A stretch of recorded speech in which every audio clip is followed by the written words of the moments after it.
Friends எல்லாருக்கும் வணக்கம். Welcome back to சித்து சமையல். இன்றைக்கி நம்ம வீடியோக்குள்ளே போகிறதுக்கு முன்னாடி இன்னும் நீங்கள் சித்து சமையல் சப்ஸ்கிரைப் பண்ணாமல் இருந்தீங்கன்னா இப்போவே ரெட் கலரில் இருக்க சப்ஸ்கிரைப் பட்டன் ப்ரெஸ் பண்ணி சப்ஸ்கிரைப் பண்ணிக்கோங்க. அப்படியே பக்கத்தில் இருக்க பெல் ஐக்கானையும் கிளிக் பண்ணிக்கோங்க. அப்போ வந்து நான் போடுற வீடியோஸோட அப்டேட் எல்லாமே உங்களுக்கு நோட்டிஃபிகேஷன் மூலமாக கிடைக்கும். ஸோ நீங்கள் மிஸ் பண்ணாமல் எல்லாத்தையும் பார்க்க முடியும். இன்றைக்கி நம்ம சித்து சமையலில் திக்கான தயிர் எப்படி செய்கிறதுன்னு பார்க்கலாம். இதுக்கு முதல்ல ஒரு பாத்திரத்தை அடுப்பில் வச்சுருக்கேன். இதில் வந்து 400 ml திக்கான பால் சேர்த்துக்கிறேன். தயிர் வந்து நம்ம வீட்டிலே செய்கிறது ரொம்பவே ஈஸி. பட் இது வந்து நம்ம செய்யாமல் நம்ம கடையில் போய் மாற்றப்பட்டு நம்ம காசு கொடுத்து வாங்கிட்டுருக்கோம். பட் இப்படி ஃப்ரெஷ்ஷாக நம்ம வீட்டிலே செஞ்சு சாப்பிட்டோம்னா ரொம்பவே சூப்பராக இருக்கும். இப்போ இதில் வந்து ஒரு 1/4 கப் அளவுக்கு தண்ணி சேர்த்துட்டு அந்த பால் எடுத்துக்கிட்டோம் இல்லையா, அந்த கப்லேயே நான் வந்து கொஞ்சம் அலசி ஊற்றிக்கிறேன். நீங்கள் தண்ணி சேர்க்காமல் செஞ்சிங்கன்னா கூட பரவாயில்ல. பட் கொஞ்சம் தண்ணி சேர்த்தோன்னா அந்த பால் வந்து அடி பிடிக்காமல் கொஞ்சம் நல்லா வெந்து வரும். அதுக்காக தான் கொஞ்சோண்டு தண்ணி சேர்த்துக்கிறேன். இந்த மாதிரி ஒரு கொதி வந்துருச்சு. இப்போ வந்து நம்ம இது வரைக்கும் நீங்கள் ஃப்ளேம் ஹையில் வச்சாலும் பரவாயில்ல. பட் இதுக்கப்புறம் ஃப்ளேம் வந்து ஃபுல்லாகவே நீங்கள் சிம்மில் வச்சு அப்படி இல்லைனா மீடியமில் வச்சு வேக விடுங்க. நான் வந்து மீடியமில் வச்சு வேக வைக்கிறேன். பாருங்கள், அது கொதிச்சு பொங்கி வர நான் வந்து ஊதி மறுபடியும் அதை வந்து சுற்றி விட்டுட்டு நான் வேக வைக்கிறேன். பால் எவ்வளோ தூரத்துக்கு வேகுதோ அந்த அளவுக்கு தயிர் நல்லாயிருக்கும். பால் வேகாத பால் எடுத்துடாதீங்க, நல்லா இருக்காது. அப்புறம்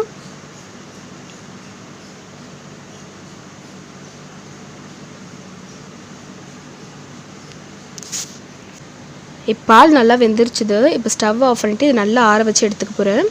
பாருங்கள், பால் நல்லா ஆறிடுச்சுது. கை வச்சா சூடு பொறுக்கிற அளவுக்கு வந்துருச்சு.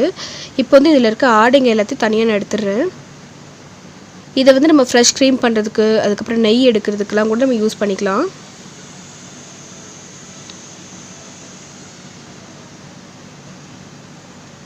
இப்போ இந்த மாதிரி எடுத்ததுக்கப்புறமா இதை வந்து நம்ம எந்த பாத்திரத்தில் தயிர் செய்ய போகிறோமோ அந்த பாத்திரத்துக்கு மாற்றி வச்சுக்கலாம்.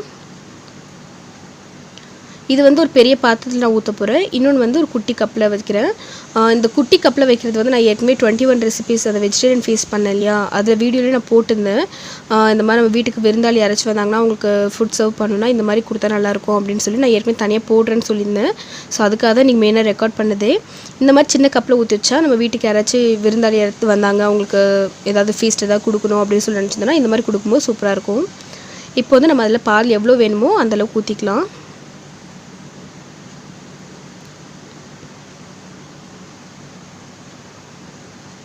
நம்ம பால் ஊற்றி வச்சதுக்கப்புறமா இதில் நம்ம வந்து உரமோர் ஆட் பண்ணோம்.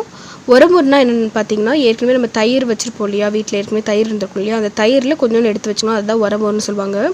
இது இல்லைனா கூட நீங்கள் பாலில் வந்து லெமன் சேர்த்துட்டு அதுக்கப்புறம் அதை கூட நீங்கள் ஊற்றலாம்.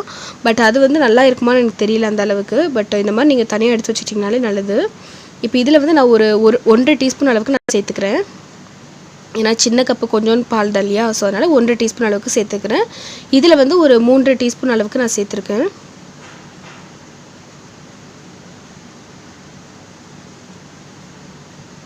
இந்த மாதிரி ஊற்றிட்டு இதை வந்து அப்படியே நீங்கள் வச்சுருங்க ஓரமாட்டு. குறைஞ்சது ஒரு 8 மணி நேரத்துலேருந்து ஒரு 14 மணி நேரம் வரைக்கும் இது நல்லா ஊறினா நல்லாயிருக்கும். அதாவது புளிக்க வைக்கணும்.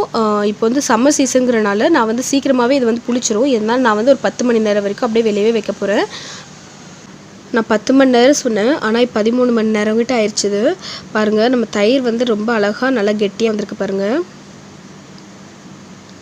நல்லா பார்க்கவே நல்லா கெட்டியாக இருக்குது. ஐஸ்கிரீம் மாதிரி இருக்குது பார்க்கவே. தண்ணி வந்து நம்ம கொஞ்சோண்டு மட்டும் தான் ஊற்றணும். ஸோ அதனால் தண்ணி அந்த கொஞ்சோண்டு ஊற்றின தண்ணி மட்டும் மேலே வந்திருக்கு. இந்த குட்டி கப்பில் இருக்க தயிர் பாருங்கள், ரொம்ப க்யூட்டாக சூப்பராக ரெடி ஆயிடுச்சுது.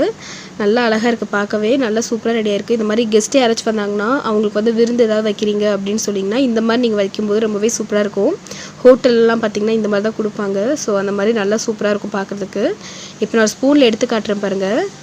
எவ்வளோ அழகாக சாஃப்டாக சூப்பராக இருக்குது பாருங்கள். ஐஸ்கிரீம் மாதிரியே இருக்குது பார்க்குறதுக்கு.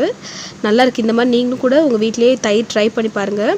நம்ம கடையில் போய் கொடுத்து காசு கொடுத்து வாங்கிட்டு வந்து அது ரொம்பவே நல்லா இல்லாத புளிச்ச தயிர் அந்த மாதிரி இருக்கிறத விட நம்ம வீட்டிலே இந்த மாதிரி செஞ்சு சாப்பிட்டா ரொம்பவே சூப்பராக இருக்கும். நீங்களும் இந்த மாதிரி நம்ம வீட்டிலே தயிர் செஞ்சு என்ஜாய் பண்ணுங்கள். என்ன ஃப்ரெண்ட்ஸ், உங்கள் எல்லாருக்குமே இந்த வீடியோ பிடிச்சிருந்ததா? சம்மர் சீசன் வந்தாலே நம்ம எல்லார் வீட்லேயும் இருக்கிற ஒரு பொருள்னு பார்த்திங்கன்னா தயிர் தான். ஸோ கண்டிப்பாக நீங்களும் இந்த ட்ரை பண்ணி பார்த்துட்டு எப்படி வந்ததுன்னு என்கிட்ட கமெண்ட்டில் ஷேர் பண்ணுங்கள். நீங்கள் இன்னும் சித்து சமையல் சப்ஸ்கிரைப் பண்ணாமல் இருந்தீங்கன்னா இப்போவே சப்ஸ்கிரைப் பண்ணிக்கோங்க. மீண்டும் வேறு ஒரு சூப்பரான ஒரு வீடியோவில் சந்திக்கிறேன். அது விட்டுட்டா பாய்.